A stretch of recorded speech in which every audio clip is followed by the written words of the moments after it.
дейді. Неге осы екі сипатты айтады Алла Тағала? Әрбір сабырлы, шүкіршіл. Өйткені бой ұсыну деген нәрсені осы екі мінезбен көрініс табады екенбіз.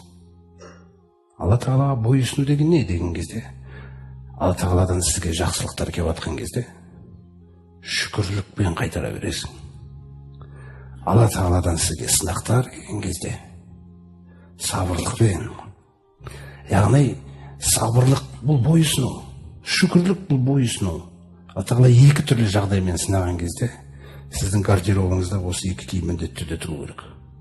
Жақсылық келді ма, шүкірлікті киесіз, болды, сізде басқа киім. Сынақтар келді ма, сабырлықты киесіз. Басқа мінезді Алла Тағалаңа көрсетуге болмайды.